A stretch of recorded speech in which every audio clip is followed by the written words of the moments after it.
રાજકોટના બે યુવા ખગોળશાસ્ત્રીઓએ ખગોળ વિજ્ઞાનના ક્ષેત્રમાં નોંધપાત્ર સિદ્ધિ હાંસલ કરી છે.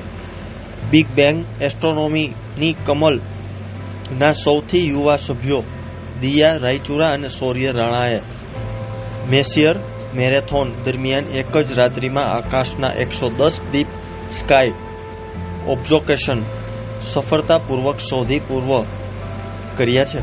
આ સિદ્ધિ સાથે બંને રાજકોટ અને ગુજરાતના સૌથી નાની વયના ખગોળશાસ્ત્રીઓ તરીકે ઉભરી આવ્યા છે. તેમની આ સિદ્ધિ બદલ રાજકોટ લોક વિજ્ઞાન કેન્દ્ર ખાતે સન્માન સમારોહ યોજી તેમને પ્રમાણપત્રો અને મોમેન્ટો એનાયત કરવામાં આવ્યું હતું. વિજ્ઞાન અને ટેકનોલોજીના યુગમાં જ્યાં મોટા ભાગના યુવાઓ ડિજિટલ દુનિયામાં વ્યસ્ત રહે છે, ત્યારે રાજકોટના બે યુવા ખગોળશાસ્ત્રીઓએ આકાશના રહસ્યોને સમજાવીને દિશા મહત્વપૂર્ણ સિદ્ધિ મેળવી છે. નમસ્તે, મારું નામ દીવા રાયચુરા છે અને હું બિગ બેંગ એસ્ટ્રોનોમી ક્લબની અત્યાર સુધીની યંગેસ્ટ મેમ્બર છું. આજે જે અમને સન્માન મળ્યું એ હતું મેસિયર મેરેથોનમાં 110 ઓબ્જેક્ટ્સ કમ્પ્લીટ કરવા ઉપર. આ એક એવી સિરીઝ હોય છે જેમાં એક રાતની અંદર 110 ડીપ સ્કાય ઓબ્જેક્ટ્સ ગોતવાના હોય છે અને એ કમ્પ્લીટ કરનારા અમે રાજકોટના કે ગુજરાતના સૌથી યંગેસ્ટ છીએ. હું અને મારો ભાઈ અમે બે સૌથી યંગેસ્ટ બન્યા અને એના માટે અમને ઘણા બધા સન્માન બી મળેલા છે. એસ્ટ્રોનોમી ખાલી એક સબ્જેક્ટ નહીં પણ આપણી સંસ્કૃતિને કે ભવિષ્યને જાણવાનો એક રસ્તો છે.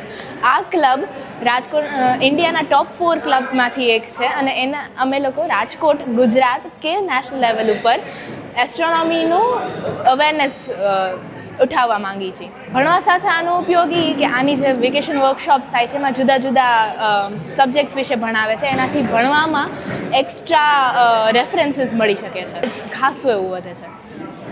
મારું નામ શૌર્ય રાણા છે અને હું સેન્ટ પોલ સ્કૂલમાં 10th સ્ટાન્ડર્ડમાં ભણું છું.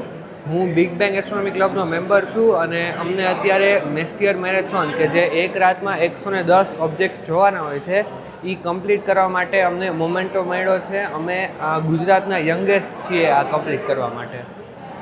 આમાં કઈ રીતના તમે મેમ્બર થઈ શકો? કોઈ છોકરાઓને થવું હોય તો? આમાં કોઈને પણ મેમ્બર થવું હોય તો તમે 16 વર્ષ કરતાં મોટા હો તો તમે કોઈ પણ ફિલ્ડમાંથી આ મેમ્બર બની શકો છો યરલી ફી સાથે.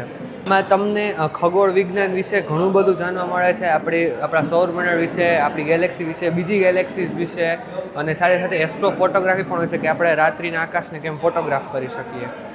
લાસ્ટ ટાઈમ અમે જ્યારે ગીર સ્ટાર પાર્ટી એપ્રિલમાં કરી હતી ત્યારે મિલ્કી વે ખૂબ જ સરસ રીતે દેખાણી હતી અને અમે એ સાથે ફોટોગ્રાફ્સ પણ લીધા હતા ઘણા બધા.